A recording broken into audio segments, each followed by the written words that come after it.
par Madame Maestracci, présidente de la MIDT à l'époque, avec le premier centre d'initialisation à la méthadone de La Réunion, et je dirais de l'océan Indien, mais bon...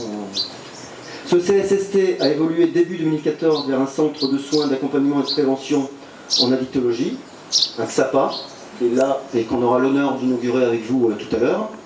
Spécialisé drogue illicite, médicaments détournés de leur usage, médicaments de substitution aux opiacés et addiction sans produit. Bien que j'aime pas trop ce terme spécialisé, parce que notre politique, on n'est pas axé sur le produit, mais plus sur le comportement. Le produit étant un élément de l'usager de drogue, mais souvent c'est l'arbre qui cache la forêt. L'arbre qui cache la forêt, une forêt de problèmes psy, de problèmes sociaux, de problèmes médicaux, et qui, à notre sens, doivent être pris en charge ensemble. La pérennisation financière enfin de ces deux structures, CARUB et XAPA, a été instituée par la loi de 2002 en les reconnaissant comme établissements médico-sociaux. Le secteur prévention, formation, documentation reste quant à lui sur le régime des subventions et de la rémunération des prestations. Et enfin, en conclusion, je dirais que les problématiques liées aux addictions sont fortement inscrites dans les débats théoriques, idéologiques et philosophiques. Elles sont particulièrement sujettes à controverses, fantasmes et contradictions politiques. Notre positionnement clair en faveur de la réduction des risques et des dommages, RDRD, ainsi que notre expérience clinique innovante de l'addictologie, ont toujours sous-tendu nos actions et nos engagements, malgré les contradictions qui ont pu nous opposer aux tutelles en fonction des alternances politiques et des visions qu'elles ont pu recouvrir. Je vous remercie. Donc, ensuite, je vais laisser la parole à Monsieur Maury.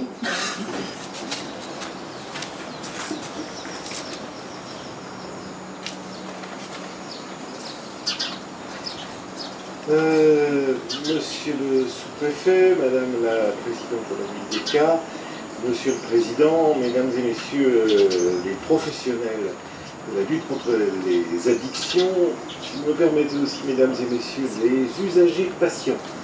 On va prendre ce terme-là, en tout cas, toutes les personnes qui justifient que nous soyons là. C'est un élément important, je suis un peu bas. Hein. Voilà. Merci. Merci bien. Mesdames et Messieurs, bonjour. À vous entendre, Monsieur le Président, Monsieur Emery, ce qui me venait comme idée, c'est que vous avez ouvert des portes et vous continuez à les ouvrir. Et que nous, dans notre rôle de portage d'une politique, on vous a suivi. Il y a eu d'abord des défricheurs que vous avez été, la réglementation a suivi avec des étapes, plus ou moins controversé, si j'ai bien compris, mais je ne suis pas totalement surpris, pour que nous arrivions aujourd'hui à ouvrir une nouvelle porte, cette fois-ci plus institutionnelle et sans doute plus conviviale, pour que nous travaillions ensemble. Quelques mots sur les addictions à La Réunion. Premièrement, vous le savez, la première addiction à La Réunion, c'est celle au tabac. On a une très forte surmortalité de la consommation de tabac. Je ne dénoncerai pas Daniel, mais tu as des collaborateurs qui sont encore dans l'addiction. 540 morts par an ici à La Réunion liées au tabac, il faut le savoir. La deuxième réalité d'addiction, c'est évidemment celle qui est à l'alcool. Là aussi, je ne craserai pas de chiffres. Simplement, sachez, par exemple, s'il y a eu 35 morts sur les routes à La Réunion, une bonne partie de ces décès sont liés à l'addiction, à l'alcool principalement, aux drogues également. Troisième volet d'addiction à La Réunion, ce sont évidemment les drogues illicites. Nous ne sommes pas, globalement, pas plus que pour l'alcool d'ailleurs, à La Réunion des grands consommateurs en nombre, par contre des consommateurs puissants, addictifs. Là, oui, beaucoup, aussi bien pour l'alcool que pour les drogues.